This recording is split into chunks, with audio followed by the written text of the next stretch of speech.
tentang tisu vaskular, pengangkutan air dan garam mineral. Okey, sebab mula-mula kita belajar dari segi struktur dia lah, tisu vaskular ni. Okey, so tisu vaskular ni sebenarnya tisu apa? Siapa ingat? Phloem dan xylem. Xylem mengapa? Xylem dan phloem. Okey, nak selit sikit pasal SPM. Semalam paper biology dah berakhir dah paper biology, sebab tu semalam cikgu tukar jadual dan juga dah habis dah SPM untuk sebahagian pelajar kita 235 orang hari ni dah boleh balik. So giliran awak ni pula lepas ni. Okay, so dalam soalan semalam ke kelas 3, soalan tu sangat berkaitan dengan tisu vaskular, sebab kita buat soalan tu tanya pasal penggelangan. Penggelangan ni dia melibatkan tisu phloem. Okey, penggelangan pernah dengar tak? Ada tak belajar pasal penggelangan? Ada. Soalan kertas 3 tanya pasal penggelangan. Okey, jadi penggelangan ni melibatkan phloem. Jadi kalau pelajar tu tak faham tumbuhan apa yang ada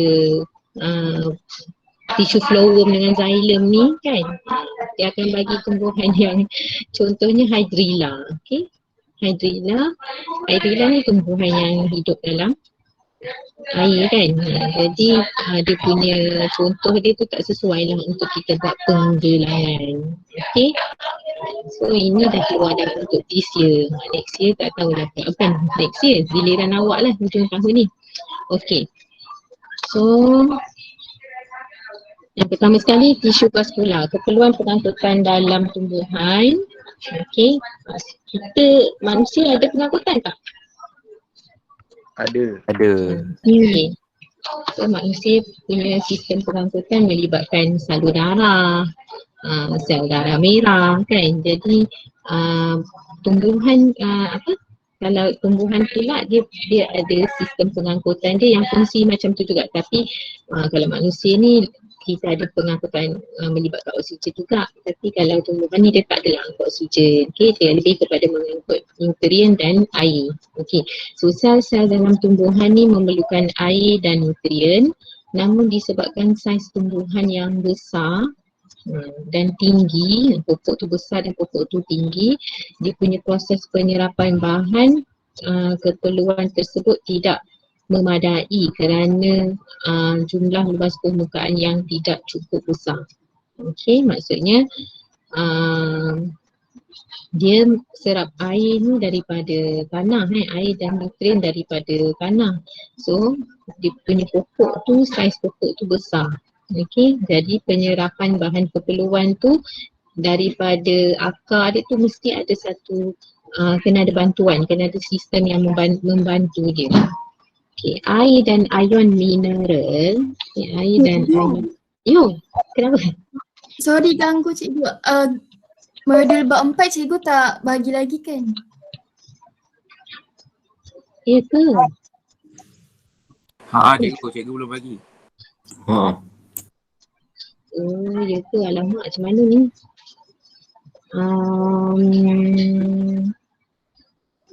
Macam ni lah. Cik, awak tengok sini dulu boleh? Nanti saya forward kejap lagi. Boleh.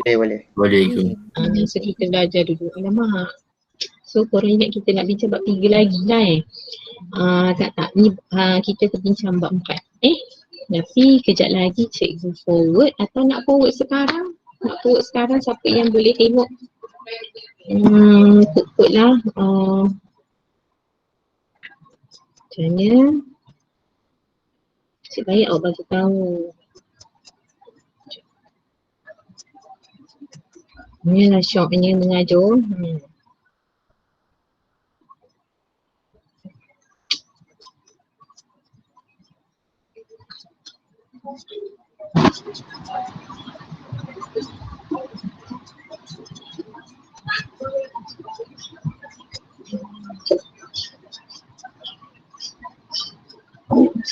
Cikgu bagi sekarang.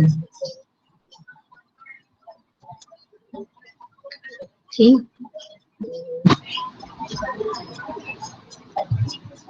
Kalau siapa-siapa nak print sekarang ke ataupun nak boleh buka dua window ke, atau tapi kalau handphone tak dapat lah kot kan.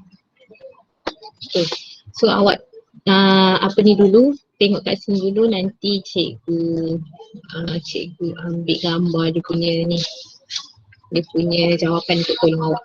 Okay, so air dan ion mineral perlu diangkut dari bahagian akar ke daun manakala hasil fotosintesis. Hasil fotosintesis perlu diangkut dari daun ke semua bahagian tumbuhan dengan jarak yang begitu panjang.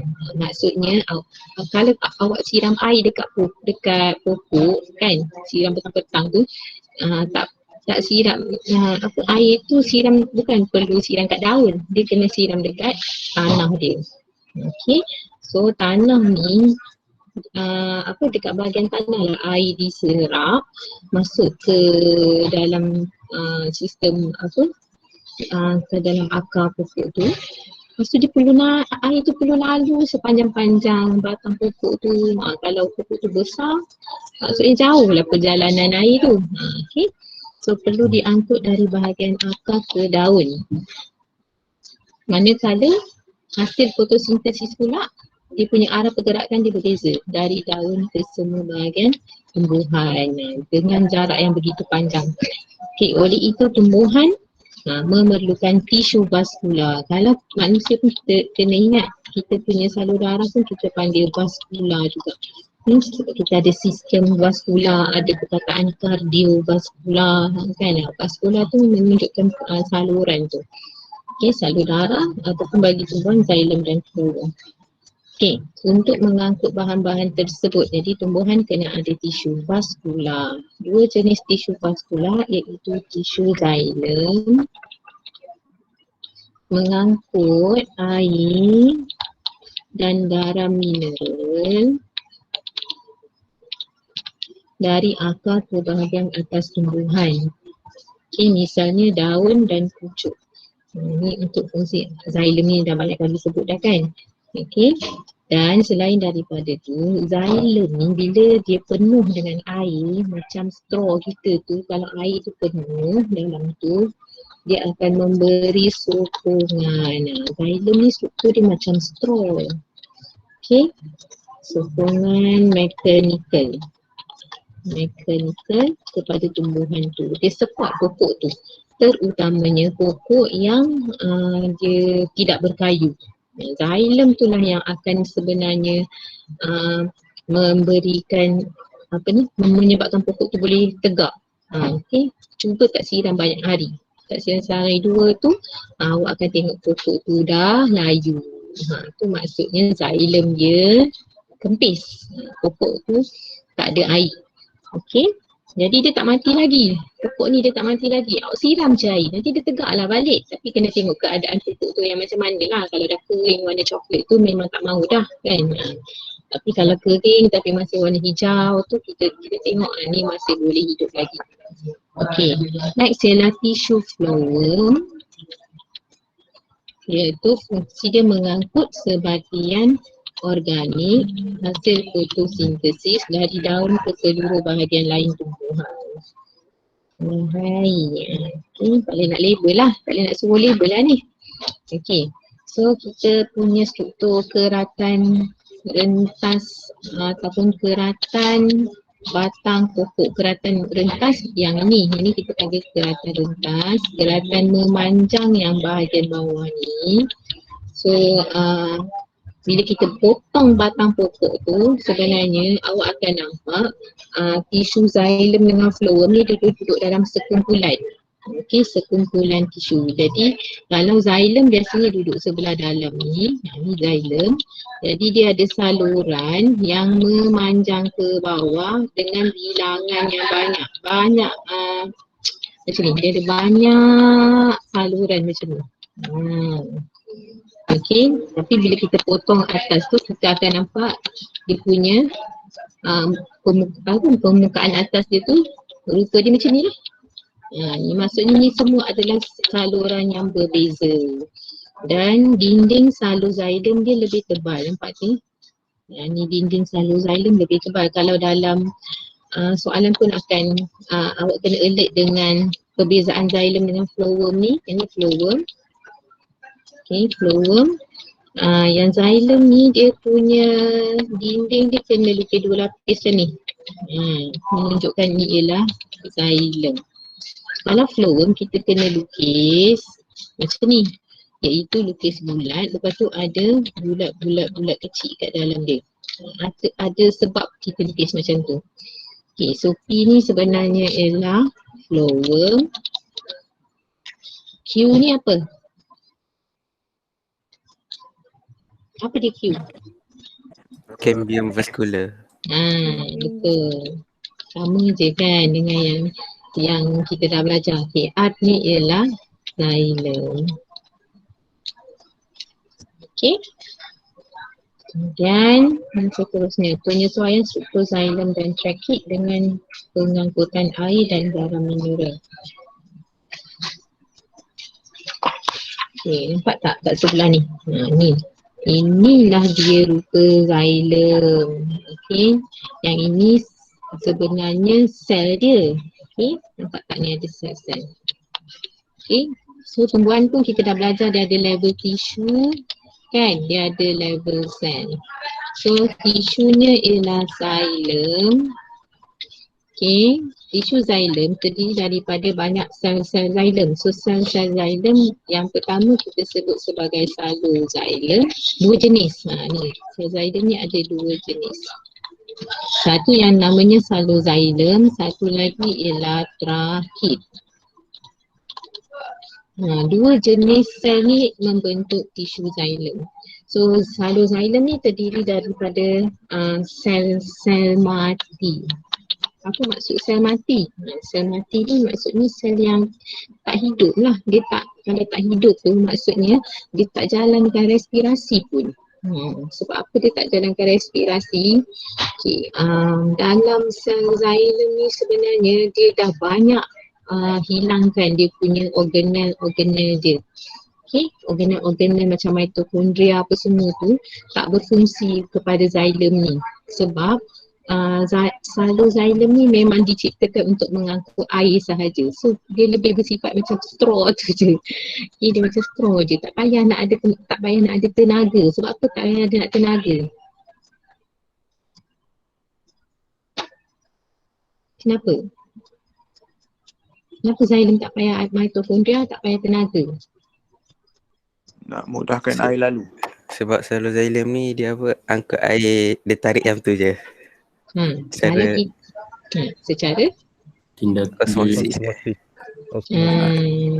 So air kan kalau bergerak sendiri secara osmosis kan tak ada tenaga, betul tak? Tapi satu lagi dalam bab ni juga kita ada belajar nanti tindakan kapilari. Tindakan kapilari tu maksudnya air tu dia sendiri yang akan naik ke atas melalui salur xylem. Jadi memang xylem ni tak payah ada tenaga pun. Okay, sel-sel dia. Jadi dia sel mati, tidak mempunyai protoplasma. Dia maksudnya dia tak ada nukleus, tak ada cytoplasma. Okay, tak ada nukleus, protoplasma ni maksudnya nukleus dan cytoplasma. Itu sifat salur xylem. Kalau soalan minta ciri-ciri kan? Ciri. Terangkan ciri-ciri penyesuaian untuk xylem mengangkut air. Ciri-ciri dia ataupun struktur xylem. Ini memang tak ada struktur pun. Okay. So awak kena bagilah yang pertama sel-sel dia mati. Yang kedua dia tak ada protoplasma ataupun tak ada nukleus dan tak ada cytoplasma. Kenapa kalau penyesuaian pula kenapa dia tak ada protoplasma? Ni fungsi dia untuk memudahkan aliran air. Okey. So sel-selnya tersusun memanjang. Memanjang ni maksudnya macam ni, lepas tu sambung kat bawah, memanjang lah ni, macam tu. So benda ni xylem tu dia ada sambungan kat bawah ni, bercantum-cantum. Memanjang dari hujung ke hujung untuk membentuk turus yang panjang dan berterusan. Okay. Bayangkanlah benda tu daripada akar tu dia naik ke batang, dia naik ke dahan, ke ranting, macam satu tube kan. Okay. So dinding xylem mempunyai penebalan lignin. Pernah dengar tak? Pernah. Apa dia lignin ni? Lignin ni apa? Bahan berkayu. Lignin tu ialah bahan berkayu. Dia sejenis benda yang berkayu lah maksudnya, bahan berkayu yang tidak sekata. Ini untuk memberikan kekuatan kepada kekuatan supaya tidak ranap, memberi kekuatan kepada xylem supaya tidak ranap ni, maksudnya tidak kempis macam straw tu. Kalau straw kempis kan kita nak seduh air susah nak naik. Jadi xylem pun macam tu lah. Jadi lignin ni dia memberikan kekuatan kepada xylem tu, maksudnya macam straw tu dalam bentuk yang bulat macam tu je, silinder dia tu kan. Okay. So tak kempis dan tidak ranap oleh daya tegangan akibat kesegahan sel dan perubahan tekanan semasa air mengalir melaluinya. Satu lagi, tak pecah lah. Okay, apabila sel tu terlampau segah, lignin tu tahan dia supaya dia tak kempis dan tidak pecah. Okay, yang kedua, ini xylem yang atas ni tau. Okay, untuk trakit pula, trakit ni terdiri dari sel-sel mati juga dan berterusan tetapi lebih panjang. Okay, lebih panjang dan lebih kecil saiznya daripada xylem. Dia lagi halus lah. Dindingnya juga ditebalkan oleh lignin dan mempunyai liang. Okay, mempunyai liang bagi membenarkan pergerakan air. Ini fungsi liang tu, membenarkan pergerakan air ke sel trakit bersebelahan. Okay, awak faham tak ayat ni? Okay, awak bayangkan macam ni. Awak bayangkan, cikgu cakap selalu xylem daripada akar naik ke batang tumbuhan. Okay, dia ada banyak selalu. Okay, tapi awak bayangkan macam mana dia nak pergi ke ranting kalau dia punya tube tu straight je. So dia adalah struktur trakit. Okay, trakit ni dia membenarkan pergerakan air ke sel trakit bersebelahan. Okay, trakit ni dia ada liang-liang. Yang bintik-bintik ni sebenarnya ialah liang-liang dia. Okay, trakit dia ada liang-liang. Air mengalir dalam trakit ni dan dia dengan melalui liang-liang ni dia boleh cross pergi ke salur sebelah. Macam tu.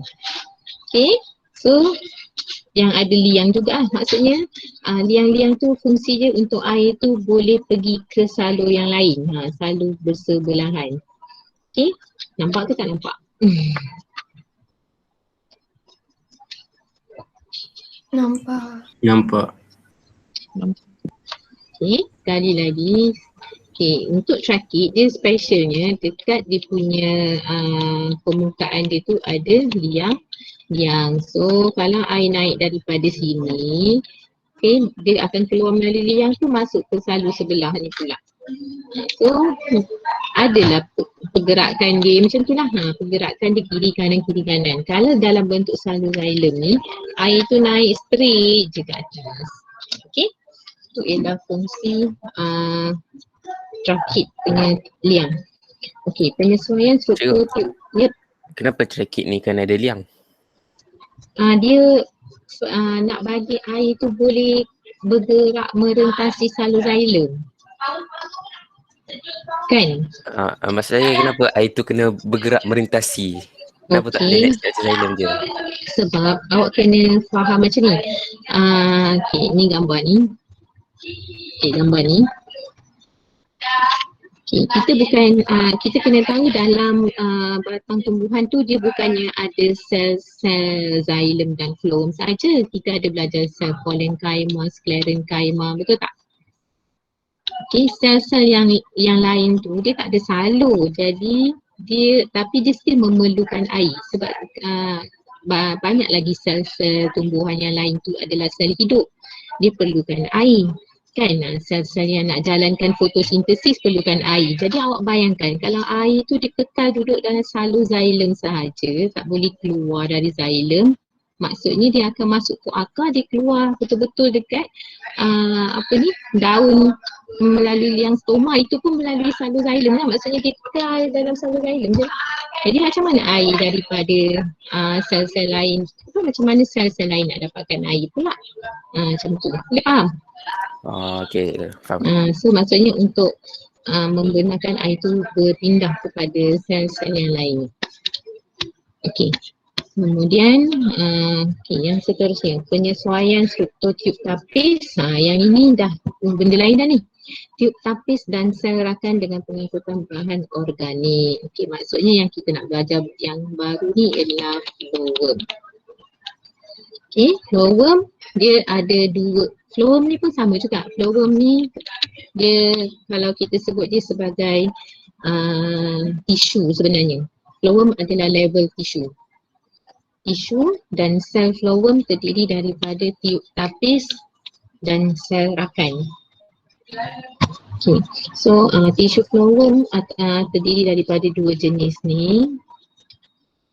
Ada lagi ada lagi tak mention kat sini. Okay, awak ambil yang dua ni tiub tapis dengan sel rakan. So untuk tiub tapis, awak ingat tak yang cikgu cakap tadi, kalau lukis flowworm kena lukis bulat, lepas tu kena lukis bulat-bulat kecil ni. Okay, kenapa kena lukis bulat kecil untuk flowworm? Okay, sebab flowworm ada satu kita panggil tiub tapis. Bahagian atas tiub tapis ni dengan bahagian bawah ni terdiri daripada permukaan yang berliang. Dia ada pores kat situ. Iaitu macam ni lah. Terdiri daripada sel-sel hidup. Maksud tiub tapis adalah sel-sel hidup. Okay, tetapi semasa matang banyak organel lain dalam ni telah terurai, tapi nukleus semua tu adalah tetapi yang lain-lain banyak terurai dan membolehkan sukrosa melalui tiub tapis dengan mudah. Okey, bahan yang diangkut jangan sebut bahan organik dah, kita nak sukrosa. Kalau awak dah belajar sampai level sekarang ni tingkatan 5 biology ni, awak kena tahu bahan organik yang diangkut tu sebenarnya adalah sukrosa. Okay, so sukrosa ni akan diangkut daripada satu tiub tapis ke satu tiub tapis. So, nampak tak? Bila dia diangkut, dia akan melalui plat tapis. So, yang ini kita panggil plat tapis. Okay, yang ni ialah plat tapis. Okay, ada satu plat tapis, 2, 3 macam tu. Okay, so setakat ni boleh faham tak struktur dia? Boleh. Okay, awak bayangkan macam satu bekas silinder ataupun satu botol air tu, dekat atas tu diletakkan tapis, macam tapis kat rumah kan, tapis mak kita tu. Tapis tu macam mana? Tapis tu mestilah benda yang ada lubang-lubang kecil tu. Okay, so tapis sebukti tu ke kan. Jadi bila kita tuang air, dia akan melalui liang-liang tu kan. So macam flowworm ni pun samalah. Bahan organik atau sukrosa tadi, dia bila dia lalu daripada satu tiub tapis ni ke tiub tapis yang lain, dia akan melalui liang-liang tu. Dia lalu ke celah tu. Okay. So tiub tapis berbentuk saluran ataupun berbentuk silinder.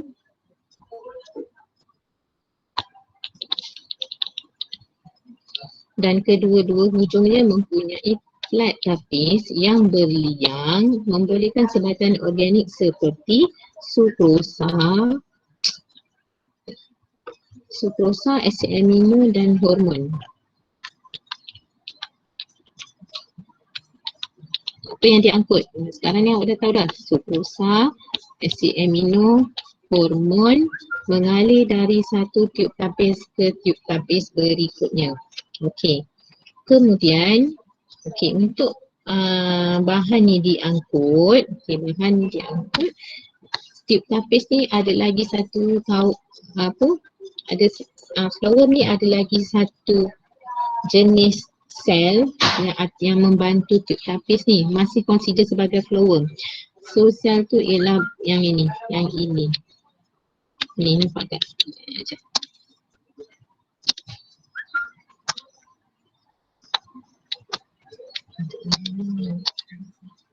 Okey, yang ni ialah sel rakan. Ni kat tepi ni. Dia mesti duduk kat sebelah tiub tapis. Okey. So, tisu phloem terdiri daripada tiub tapis dan sel rakan. Okey, ciri-ciri tiub tapis tadi kita dah belajar. Untuk sel rakan pula, sel rakan ni terletak bersebelahan dengan tiub tapis. Sel dia adalah sel hidup.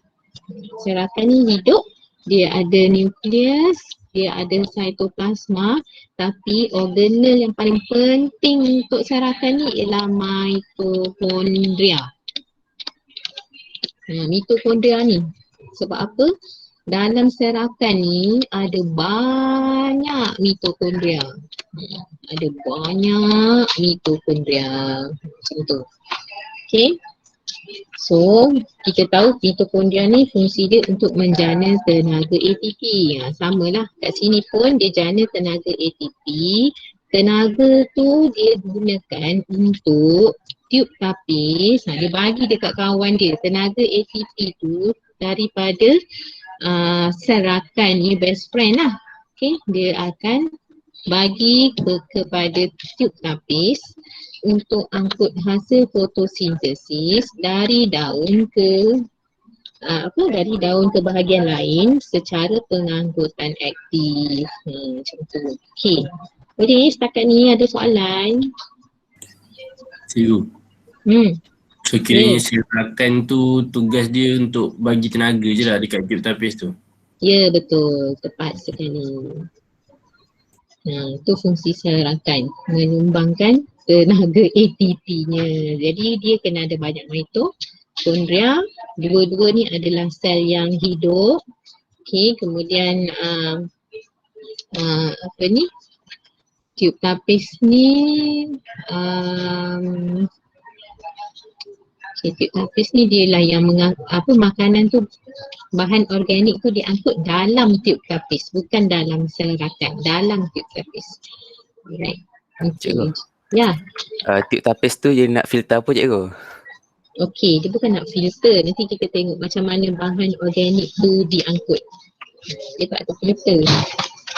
Okey, sekejap pengangkutan, belum lagi lah masuknya.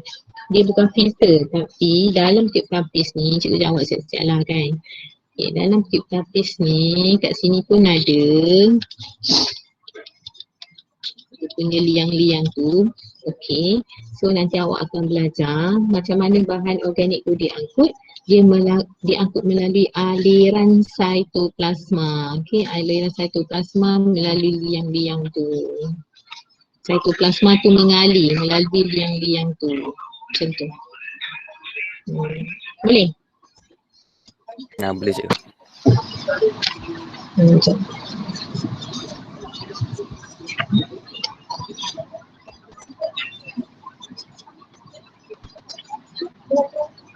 Nanti cikgu tunjukkan gambarnya untuk yang aliran cytoplasma ni.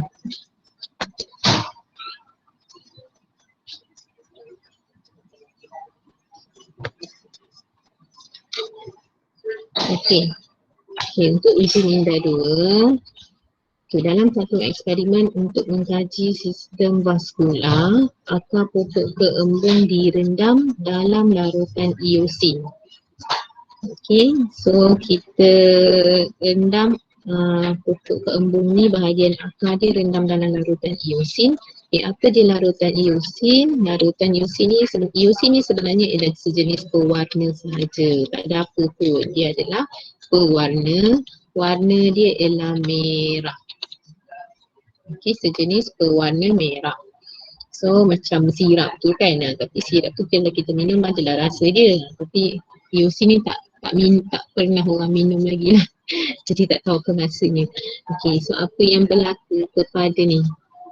Awak agak-agak Warna tisu xylem. Warna tisu xylem. Bunga jadi warna merah. so bila kita biarkan dia beberapa lama, kita potong ambil keratan, kita nak tengok keratan rentas batang pokok keembung ni bawah mikroskop lah, bawah mikroskop.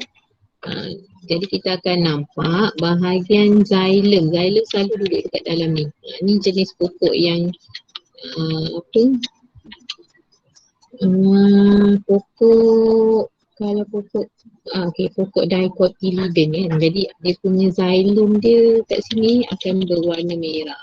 Ni merah. Bahagian ni sahaja merah, menunjukkan itu kedudukan xylem dia. So mewarnakan tisu xylem. Okey. Jawapan dia A. FG minta 3. Okey, terangkan bagaimana afid. Okey, afid ni ialah sejenis haiwan perosak sebenarnya. Okey. Serangga perosak. Kenapa kita kata serangga perosak? Ni dia tunjuk. Afid adalah sejenis serangga perosak. Kenapa kita sebut dia sebagai serangga perosak? Dia serangga yang merosak tanaman. Kalau ada afid ni dekat pokok kita, matilah pokok kita tu. Okey. Dia akan, apa dia buat, nampak tak dia ada dia punya muncung tajam dia tu. Kita panggil proboscis. Dia cucuk kat dalam batang pokok tu dekat bahagian dekat bahagian phloem lah. Okey, untuk serap nutrien daripada pokok tu. Dia ambil sel tumbuhan. Jadi pokok pun hilanglah nutriennya. Okey. So terangkan bagaimana afid memberi kesan kepada pertumbuhan pokok mawar tersebut. Okey, yang pertama sekali, afid menghisap nutrien daripada pokok mawar. Okey. Afid menghisap nutrien.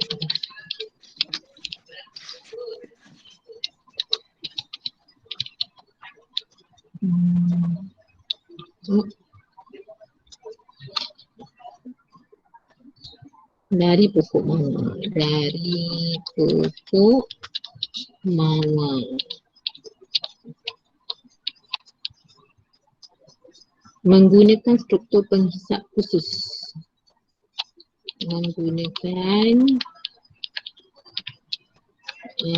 Struktur penghisap yang khusus.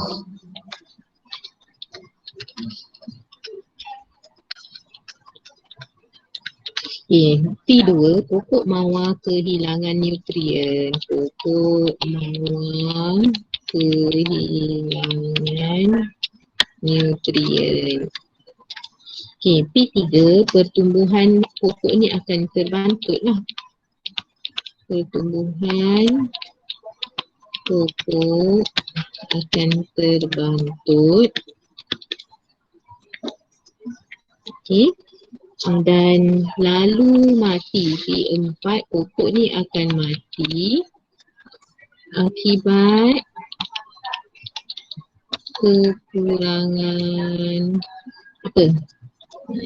kekurangan glukosa. Sebab pokok ni nutrien dia, walaupun kita kata tadi dia angkut sukrosa, tapi kita kena tahu dalam sukrosa ni terdiri daripada apa? Sukrosa ni ialah disakarida kan? So dia terdiri daripada glukosa dan fruktosa.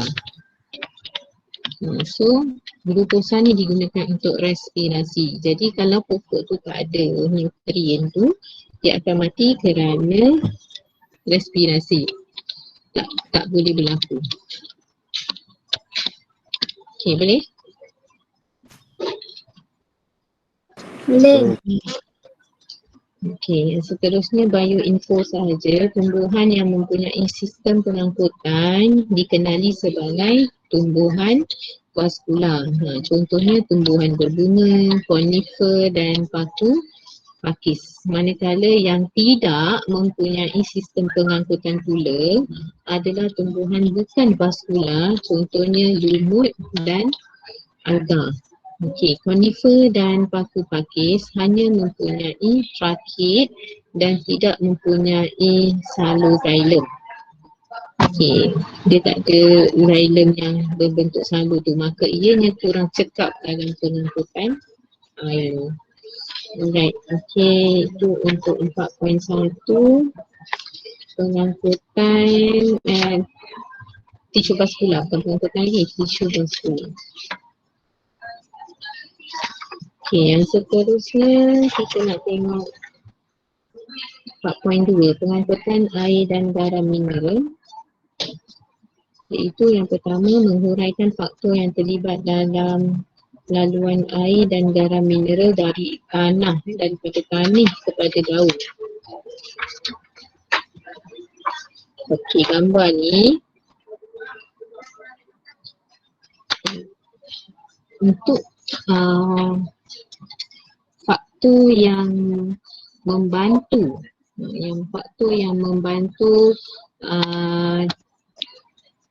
membantu dalam pengangkutan air dan garam mineral daripada daun. So dia dibantu oleh 3 faktor. Yang pertama ialah tekanan akar, yang kedua tindakan kapilari, yang ketiga tarikan transpirasi. Oleh kerana air bermula daripada bawah kan, jadi nota ni pun sebenarnya kita kena baca dari bawah ni. Okey, daripada bawah iaitu tekanan akar. Sebab yang bahagian bawah ni dia cerita macam mana air daripada tanah kat luar ni masuk dalam akar. So gambar tu dibesarkan dekat sini. Okey, kat tanah kita ada rambut akar, nampak rambut akar ni. Lepas tu kita ada xylem juga dalam akar tu, kat bahagian tengah-tengah ni lah. Dalam struktur akar, yang luar dia epidermis, tapi yang dalam dia sikit ialah xylem. Inilah xylem. Okey, so air sekarang ni kita siram dekat tanah kan. Jadi macam mana dia boleh masuk ke dalam akar? Yang pertama ialah daya yang menggerakkan air dari tanah ke dalam xylem, xylem akar ialah secara osmosis.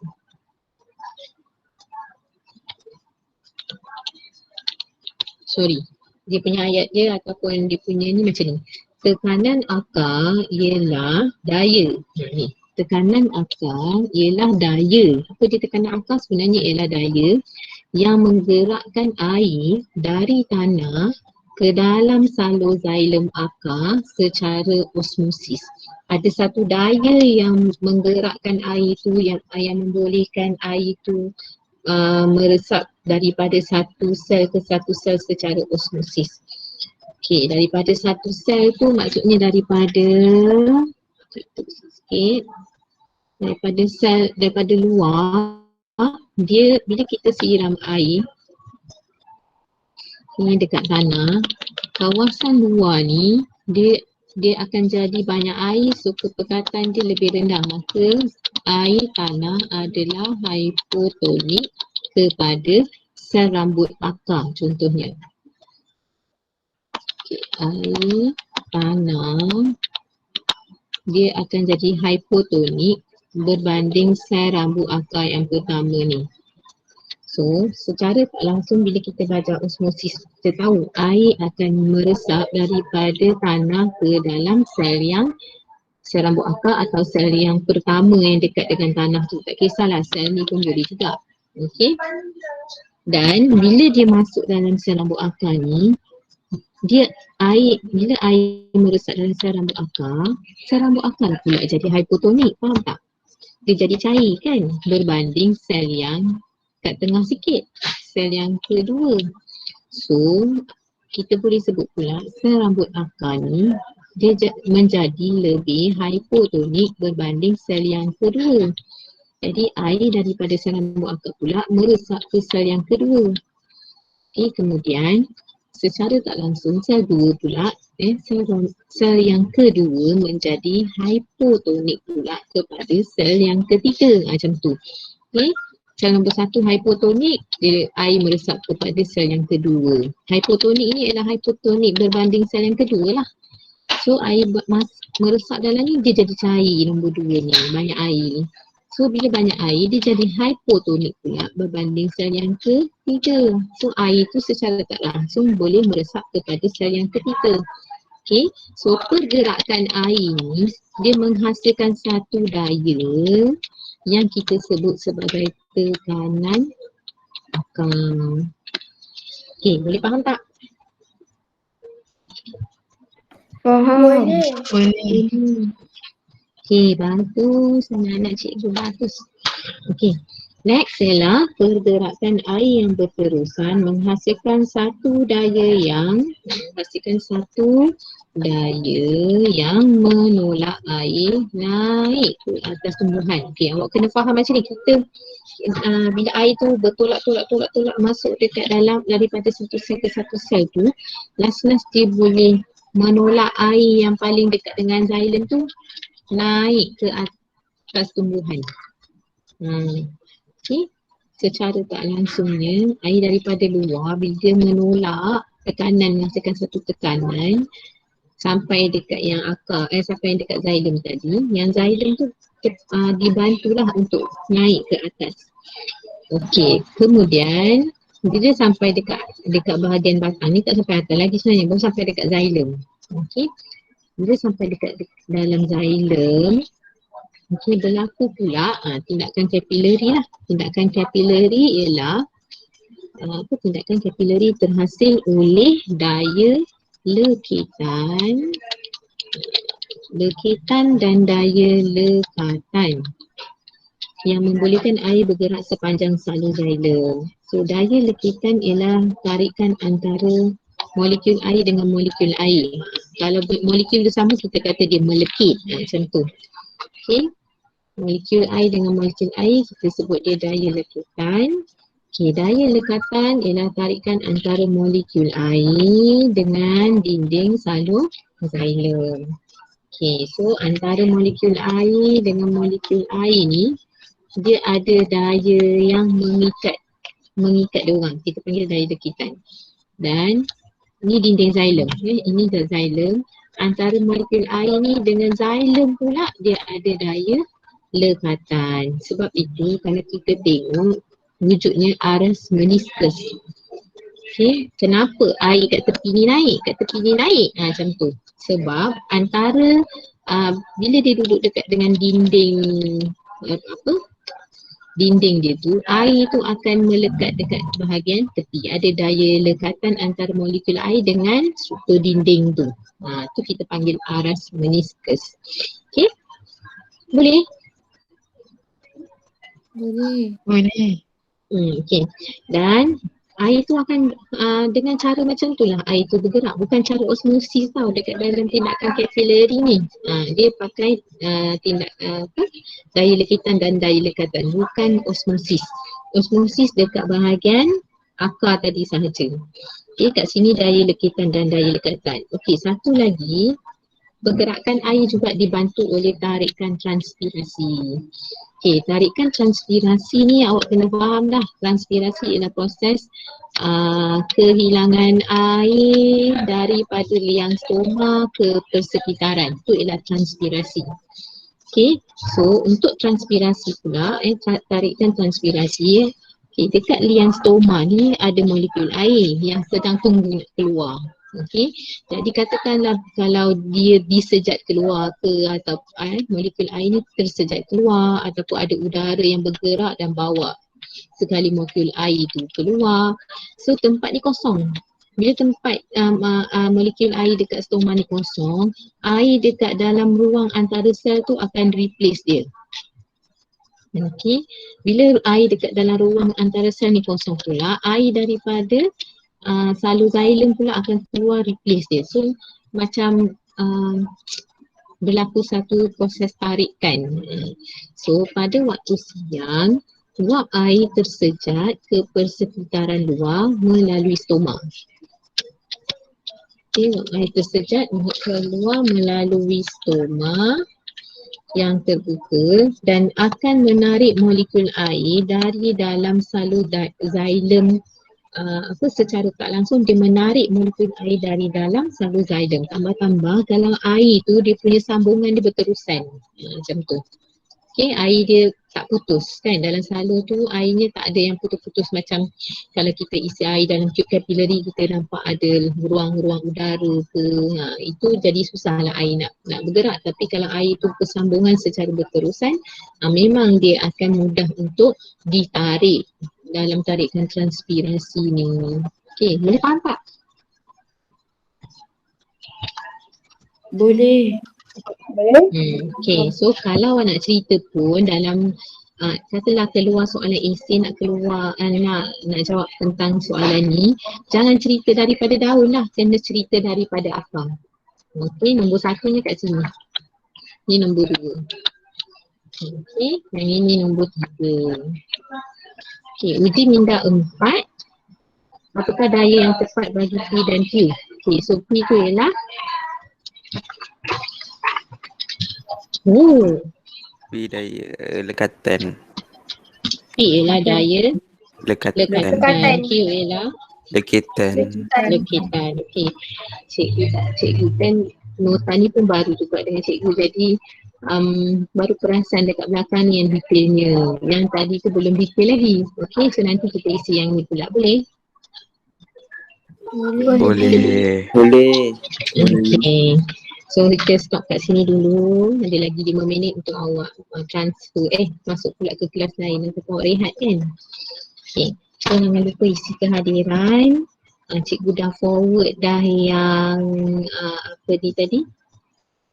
Soalan. Nanti cikgu share video je lah kot, boleh? Okey, cikgu share video. Okey, itu saja untuk hari ini. Terima kasih semua. Terima kasih cikgu. Terima kasih cikgu. Terima kasih cikgu. Terima kasih cikgu. Okey. Terima kasih cikgu. Terima kasih cikgu.